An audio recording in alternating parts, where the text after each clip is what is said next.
Hello students, good morning. 8 बज गए क्या? हाँ, 8 बज गए। आपसे मिलने का समय आ गया। ठीक है। मैं अशोक सर आप सभी स्टूडेंट्स का अपने YouTube चैनल के माध्यम से फ्री ऑनलाइन क्लासेस में आप सभी का स्वागत करते हैं। ठीक है। उम्मीद करते हैं कि आप और आपका फैमिली पूरी तरह से सेफ होंगे और आगे की ओर बढ़ रहे होंगे। ठीक है, पॉजिटिव व्यू के साथ आगे बढ़ रहे होंगे। ठीक है, अब बोलो, क्या आपको मेरा वीडियो अच्छा लग रहा है? क्या आपको मेरा पढ़ाई पसंद आ रहा है? पढ़ाने का तरीका अच्छा लग रहा है? क्या आप इसका फायदा उठा पा रहे हैं? अगर हाँ, तो ये बताइए, क्या आप मेरे वीडियो को शेयर किए या नहीं किए?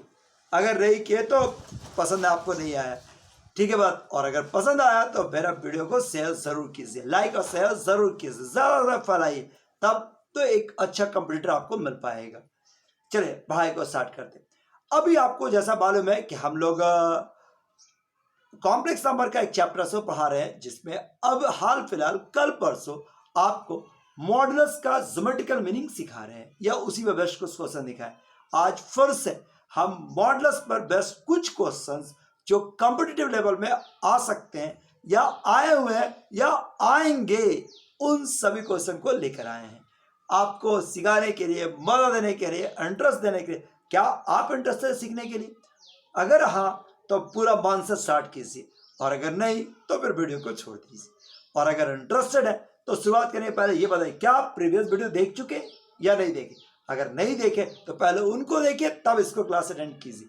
ठीक है बात, वेस्टेज नहीं करना है। और इंटरेस्टेड है पर पीछे देख चुके हैं तो आइए मजा लेने के लिए तैयार हैं। देखो, आज हम हेडिंग ही बनाए, some more example related to geometrical meaning of modulus of any complex number asked in competitive examination।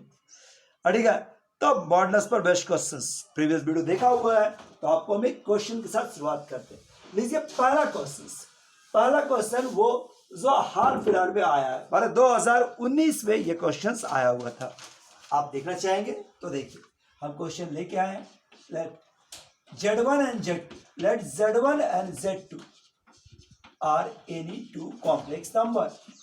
Question में दिया था कि Z1 और Z2 दो कॉम्प्लेक्स नंबर है, ठीक है, कॉम्प्लेक्स नंबर, एंड साथ में Z1 बराबर 9 और Z2 -3 + 4i, ठीक है, 3 + 4i is equal to 4, then find the minimum value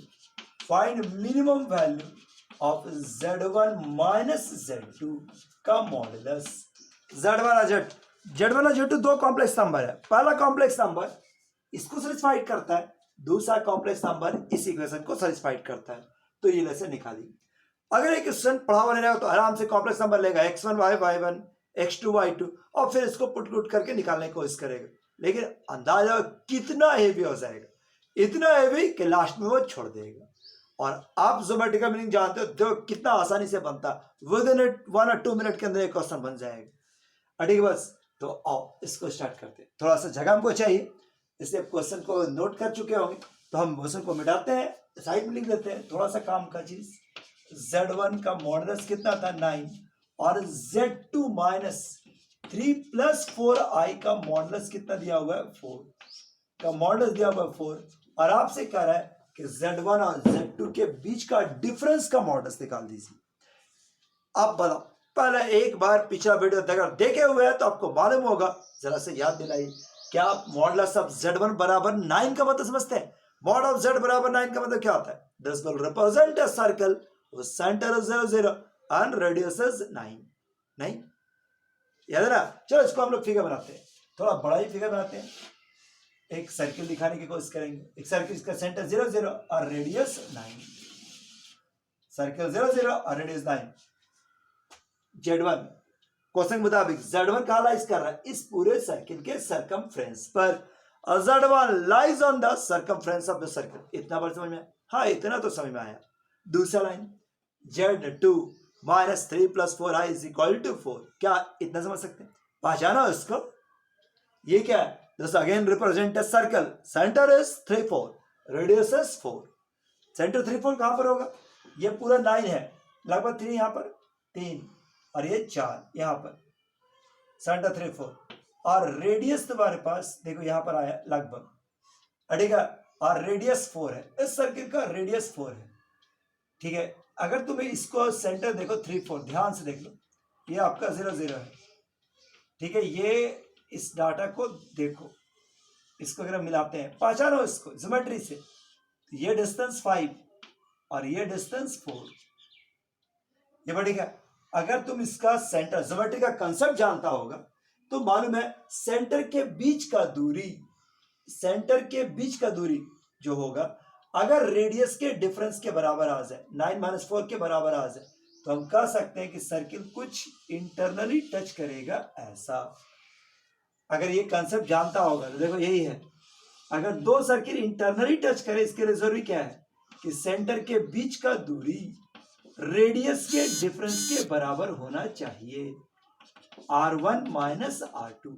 अगर दो सर्किल के सेंटर के बीच का दूरी रेडियस के डिफरेंस के बराबर है तो सर्किल विल टच इंटरनली, और अगर सम के बराबर हो जाए तो बाहर बाहर से टच करे। चलो बाहर का भी जरूरत नहीं, यहां पर आप देख सकते हैं कि 0 और 3 4 के बीच का दूरी 5 आता है, डिस्टेंस फॉर्मूला से निकाले, जो रेडियस 9 - 4 यानी 5 के बराबर है, ठीक है, 9 - 4 के बराबर है, तो हम लोग का फिगर कुछ कैसा बनेगा, ऐसा। So both circle touch externally. अब क्वेश्चन में वापस आओ, Z1 इस पर लाइज कर रहा है, पूरे पर सारे पॉइंट को Z1 कर रहे हैं, Z2 यहां इस सर्किल पर लाइज कर रहा है, तो इस पॉइंट, इस सर्किल और इस सर्किल के बीच का मिनिमम दूरी पूछ रहा है, तो मिनिमम दूरी यही सट गया, तो दोनों सर्किल एक दूसरे से टच कर गया, इसलिए बताओ मिनिमम दूरी कितना आ गया, 0। सो Z1 - Z2 का मिनिमम दूरी वैल्यू कितना हो गया, 0। अगर यही क्वेश्चन में पूछ देता मैक्सिमम, तब क्या होता, तब क्या होता, बता सकता है? तो यहां से देख लेना, ये सेंटस, ये दूरी, ये पूरा दूरी देखो सेंटस के बीच का, ध्यान देखना, ये पूरा कितना हो गया, ये हो गया आपका 5 और इधर 9, 9 5 14, 14 और ये वाला 4 है, यानी इन दोनों पॉइंट के मैक्सिमम दूरी 10 के बराबर होगी। समझ में आया नहीं? देखो तो सर्किल, अगर सिचुएशन तो यही है सर्किल का, सर्किल ऐसे टच कर रहा है, तो सबसे मिनिमम दोनों पॉइंट्स के बीच का मिनिमम दूरी, ठीक है, मिनिमम दूरी तो ये वाला हो गया कि टच कर गया, और दोनों सर्किल पर जो बात कर रहे हैं उस समय मैक्सिमम, तो मैक्सिमम तुम्हारे पास, ठीक है, ऐसा तुम्हारे पास कहें कि एक पॉइंट यहां पर ले ले, एक पॉइंट यहां ले ले, तो मैक्सिमम तुम्हारे पास एक सर्किल का ये वाला पॉइंट और ये वाला पॉइंट, यानी कितना हो गया, 9 9 18, मैक्सिमम वैल्यू तो 18 हो सकता है, मैक्सिमम वैल्यू तो 18 हो सकता है, मिनिमम कितना हो गया, 10 नहीं 18 ही होगा, मिनिमम कितना हो गया, मिनिमम हो गया आपका 0 और मैक्सिमम तुम्हारे पास 18, जबकि Z1 यहां पर लाइज कर रहा है और Z2 इस पॉइंट पर लाइज कर, लेकिन 2019 में जो क्वेश्चन आया उसमें मिनिमम वैल्यू मांगा और आंसर क्या होना चाहिए, 0। यह आसानी से इसलिए बना क्योंकि हम लोग फिगर बना सकते थे। चलिए अब और क्वेश्चन तुमको इसका एप्लीकेशन दिखाते हैं। देखिए सर जी, और क्वेश्चंस का एप्लीकेशन देते हुए चलिए अगला क्वेश्चन में एक सिमिलर एक क्वेश्चन ये दिया, 2002 में भी एक क्वेश्चन आया था, Z1 का वैल्यू 12 एंड Z1 - 3 + 4i का modulus is equal to 5, find least value of Z1 and Z2। तो अब तो आप ये क्वेश्चन बना ही सकते हैं, ठीक है, ये क्वेश्चन तो आपसे बनेगा ना, बस फिगर दिखा देना। ये पहला सर्किल Z1, मतलब सेंटर 0 0, रेडियस 12, ये 12 का रेडियस है, 12 का रेडियस है, और दूसरा सर्किल का सेंटर 3 4 यहां पर, और रेडियस 5, रेडियस 5। अब इसको टच तो नहीं कर सकता, कुछ ऐसा फिगर बनेगा,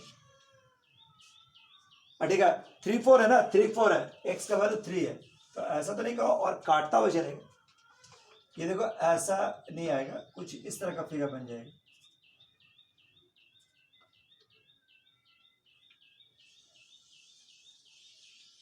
ऐसा बन जाएगा, ठीक है। अब इन दोनों के बीच का मिनिमम वैल्यू तो नहीं निकाल पाएगा, सेंटर को ज्वाइन कर देना, ये वाला दूरी, यही सबसे मिनिमम दूरी हो गया, बता ये दूरी निकाल पाएगा, यहां तक का दूरी, पूरा दूरी कितना है, 12, ये वाला दूरी कितना है, ये दूरी को देखो, ये दूरी, तो 5 और 5 मिलाकर 10, ठीक है, नहीं सॉरी, ये दूरी सेंटर का दूरी, ये दूरी कितना है यहां तक 5, और ये वाला रेडियस कितना आया था 5, और 5 था, तो रेडियस भी 5 था, तो 5 और 5 मिलाकर 10, तो 10, तो दोनों के बीच का मिनिमम दूरी कितना बचा 2 यूनिट्स।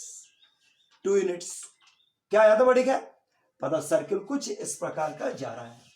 और देखा सेकंड वाला जो केस में तुम्हारे पास बना वो ऐसा, देखो एक सर्किल है जिसका रेडियस कितना है 0 0 12, और दूसरा सर्किल जिसका सेंटर 3 4 और रेडियस 5, मतलब सर्किल कुछ ऐसा जाएगा। ये देखो ये वाला 5 और ये वाला भी 5 ऐसा, तो मिनिमम दूरी यही ना हो सकता, इसको अगर बढ़ा दिया जाए तो पूरा यहां से यहां तक 12, ये दूरी 12, ये दूरी 10, तो ये यूनिट कितना हो गया 2। सो B(Z1) और Z2 का मिनिमम वैल्यू कितना हो 2 यूनिट्स। कोई डाउट नहीं ना। चलिए अब एक क्वेश्चन ये देखो, अगला क्वेश्चन से भेंट करो क्या चाहिए। देखो if Z minus 4 plus 3i का value less and equal to 2 दिया हुआ है, find least and greatest value of modulus of Z। देखिए यही क्वेश्चन है, find the least and greatest value of modulus of Z। कोई प्रॉब्लम, आप देखते हैं बदल, क्या आप इसको समझ सकते हैं, पकड़ो ये क्या है Z माइनस कॉमन ले लेते हैं 4 माइनस 3i, ये एक सर्किल को शो कर रहा है जिसका सेंटर कितना है 4 माइनस 3 और रेडियस 2। क्या आप फिगर गिर सकते हैं 4 माइनस 3, x का वैल्यू 4, y का वैल्यू माइनस 3, मतलब यहां ये कुछ ऐसा सर्किल होगा।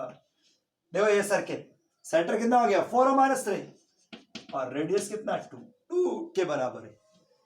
अब क्या मांगा, अब आपसे मांगा क्या कि Z का मिनिमम वैल्यू, पर जो सर्किल पर सर्किल का तो जो लाइस कर रहा है उस पॉइंट का ओरिजिन से मिनिमम वैल्यू बता दीजिए, मिनिमम दूरी, वैसा पॉइंट जो सर्किल पर लाइस कर रहा है उस पॉइंट का ओरिजिन से मिनिमम दूरी। तो फिगर के मुताबिक गौर से देखो यही दूरी ना मिनिमम होगा, यानी मेरे फिगर के मुताबिक ये OC, ये पॉइंट अगर ए बात कर रहे हैं तो मिनिमम दूरी क्या मांगा जा रहा है OA। क्या आप OA निकाल सकते हैं, मतलब जबाटे का यूज करते हैं वो OA निकाल सकता है, तो गौर से देखो OC फिगर देखो हमको OA निकालना है, OA बराबर लिख सकते हैं OC माइनस AC। OAC क्या है, ओरिजिन से इसका दूरी, डिस्टेंस फॉर्मूला 0 0 और 4 माइनस 3 का डिस्टेंस फॉर्मूला लगाइए, तो root under 4 square and 3 square यानी कि 5, और AC क्या हो गया इसका रेडियस कितना था 2, सो 5 माइनस 2, सो बताओ मिनिमम दूरी कितना हो गया 3, सो मिनिमम डिस्टेंस इज 3। कोई परेशानी, क्या आप मैक्सिमम निकाल सकते हैं, अरे ये ना मैक्सिमम हो जाएगा, मैक्सिमम क्या इसी को बढ़ा दिया यहां तक, सो मैक्सिमम वैल्यू कितना हो जाएगा, मैक्सिमम इज OD, O से D के बीच का दूरी, तो OC प्लस CD, OC का वैल्यू 5 और ये वैल्यू 2 यानी कि 7। सो मिनिमम वैल्यू Z का minimum value modulus of Z का वैल्यू, मॉडुलस ऑफ Z मतलब ओरिजिन से दूरी, तो ओरिजिन से दूरी का मिनिमम वैल्यू कितना 3, मैक्सिमम वैल्यू कितना 7, और ये आंसर। क्या मजा आया ना, अच्छा लगा रहा टॉपिक्स, तो और देखते हुए चलो।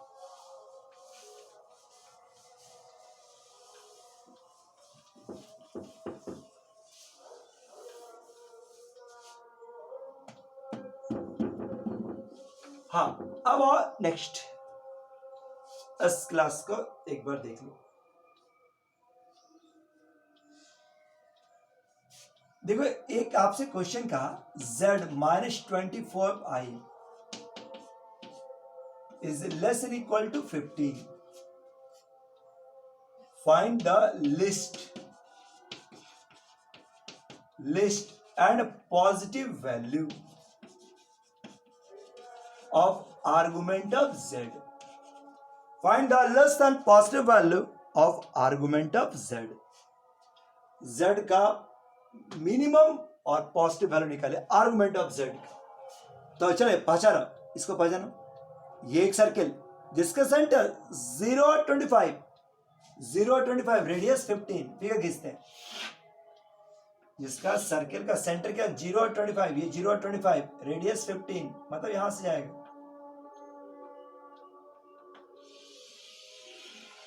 सर्किल का सेंटर हो गया 0.25 और रेडियस 15, ये सर्किल खींच दिए। कहा आर्गुमेंट ऑफ जेड। अरे अरे अरे, आर्गुमेंट एक नया वर्ड आ गया। क्या आपको आर्गुमेंट याद है? कोई भी पॉइंट का आर्गुमेंट क्या होता है? तो ओरिजिन से उस पॉइंट को मिला दो, ये वाला लाइन जितना एंगल बनाएगा that is called argument, that is argument. फिर देखते हैं, अब बताइए इस पॉइंट का आर्गुमेंट कितना होगा? इस पॉइंट का आर्गुमेंट, तो ओरिजिन से इसको मिला दो, ये वाला एंगल, इसका आर्गुमेंट ये वाला एंगल, थोड़ा छोटा हो गया नहीं, आर्गुमेंट कम। सबसे मिनिमम आर्गुमेंट चाहिए, मिनिमम। तो मिनिमम कौन सा सकता है? जब लाइन एकदम ऐसा टच करते हुए निकल जाए, मतलब टेंजेंट हो जाए, और ये पॉइंट का आर्गुमेंट सबसे कम। इससे ऊपर जाएंगे थोड़ा और बढ़ जाएगा, ठीक है, इससे और बढ़ जाएगा, थोड़ा और बढ़ते जाएगा। तो मिनिमम आर्गुमेंट का जब वो उसको टच करेगा। तो आपसे कहा कि find the least and positive value of argument of Z. Find the least and positive value of argument of Z. जो z है उसका मिनिमम पॉजिटिव वैल्यू निकाल दीजिए। Find the least and positive value of argument of z। ये जो z हुआ इसका theta, मतलब थीटा का मिनिमम मान, थीटा का मिनिमम वैल्यू आपसे पूछ रहा है। आप बताओ, क्या आप मैथ का स्टूडेंट है? क्या आप मैथ का स्टूडेंट है या नहीं? तो आप सबट्रैक्टर यूज कीजिए, निकाल दीजिए। ये परपेंडिकुलर, देखो यहां से परपेंडिकुलर ड्रॉ होगा, मिलाएंगे तो ये परपेंडिकुलर ही बनेगा, टेंजेंट है। और ये क्या है? रेडियस। ये रेडियस 15, ये दूरी 25, देखते जाओ, ये 25 है, ये 15 है, ये 90 है। पाइथागोरस से निकाल सकते हैं ना? कितना हो जाएगा जी? 25 का स्क्वायर 625 में से 225 400, यानी कि 20। सो ये वैल्यू हो गया 20 OCM में, ठीक है। अब ज्योमेट्री यूज करते हैं। अगर ये थीटा है तो ये वाला कितना हो जाएगा? 91 थीटा। अगर ये थीटा है, ये थीटा निकालना है, तो ये 91 थीटा। और अगर ये 91 थीटा है, ये 90 है, तो ये वाला कितना हो जाएगा? थीटा, ये वाला थीटा। आपको थीटा निकालना है। क्या आप थीटा नहीं निकाल सकते? मैथ के स्टूडेंट अपने आप को कराते हैं, सब कुछ हो गया, अब आप थीटा निकालने के पोजीशन नहीं है। ये आपका थीटा, ये आपका 15, ये आपका 25, ये आपका 20, और ये थीटा निकालना है। क्या निकालना है? थीटा का वैल्यू। सो कुछ भी निकालो, साइन कॉस टेन कुछ भी। सो टेन थीटा बराबर b/15, यानी कि 4/3 यानी थीटा बराबर 37 degree. So theta is equal to 37 degree, ठीक है। इसको π/180 से बदल दो, इतना रेडियन आ जाएगा, इतना रेडियन। जो भी आएगा वही आपका फाइनल आंसर। क्या आपको अच्छा लगा? क्या समझ में आ रहा है क्वेश्चन? टॉपिक बहुत बढ़िया है। चलिए अब आगे, ठीक है। नेक्स्ट क्वेश्चन में आप एक लास्ट क्वेश्चन और दिखाते हैं आपको। देखिए मॉडुलस ऑफ z बराबर 2। देखिए मॉडुलस ऑफ z बराबर 2 ये गिवन है। कोई कॉम्प्लेक्स नंबर जिसका मॉडुलस 2 दिया हुआ है, देन सो ये साबित करना है कि -1 + 5z lies on another circle, lies on a circle. मतलब ये जो नंबर है वो कोई सर्किल पर लाइज करेगा, ये साबित करना है। ठीक है, कोई सर्किल पर लाइज करेगा। देखो ये दिया हुआ है, ये दिया हुआ, ये सर्किल पर लाइज करेगा। अब सर्किल पर कैसे साबित करें? कैसे साबित करें? कोई भी कॉम्प्लेक्स नंबर सर्किल पर लाइज करे, इसका मतलब जब उसका मॉडुलस कोई कांस्टेंट आ जाए। तो हम इसको एक नया कॉम्प्लेक्स नंबर मान लेते हैं। लेट z1 बराबर -1 + 5z आ गया। अब अगर z1 का मॉडुलस साबित कर दें, z1 का मॉडुलस को पर हमको दिखा देना है कि z1 एक सर्किल पर लाइज करता है। तो z1 या z1 प्लस या माइनस कोई दूसरा कॉम्प्लेक्स नंबर बराबर को कौन साबित कर दे? प्रूव हो जाएगा। तो हम इसी के लिए इसको 1 को इधर लाए, +1 बराबर 5z। क्यों लाए समझ में आया? क्योंकि मेरे पास z का फायदा लेना था। अब टेक मॉडुलस, अब मॉड का फायदा लिए, सो z1 +1 बराबर 5z। ये आपका 5 कांस्टेंट बाहर, मॉडुलस ऑफ z का वैल्यू 2 दिया हुआ है, सो 5 × 2 यानी कि 10। बताओ तुम समझ सकता है ये क्या है? ये साबित कर रहा है कि Z1 एक सर्कल की पर्सनलाइज करेगा। कौन सा सर्किल? जिसका सेंटर -1 और 0 और रेडियस 10। देखो ऐसे ना हो गया, Z1 -1 + I × 0 और रेडियस कितना हो गया 10। ये शो कर रहा है कि Z1 lies on a circle, centre is -1 0 और रेडियस इज 10। क्या आपको अच्छा लगा? पढ़ने पे? तो बहुत अच्छा, ठीक है। बस आज के लिए इतना ही। बदल लीजिए, अब नेक्स्ट डे कल का वेट कीजिए। कल आपको हम आर्गुमेंट का ज्योमेट्रिकल मीनिंग सिखाएंगे। आर्गुमेंट्स उससे वो बड़ा टॉपिक नहीं, एक ही दिन का टॉपिक है, लेकिन आप वेट कीजिए आर्गुमेंट का ज्योमेट्रिकल मीनिंग सीखते हुए, उसका फायदा लेते हुए, उससे आया हुआ क्वेश्चन देखने के लिए। ठीक है, तब तक के लिए बाय बाय। और आप मेरे वीडियो को शेयर करते रहिए। Thank you, bye bye.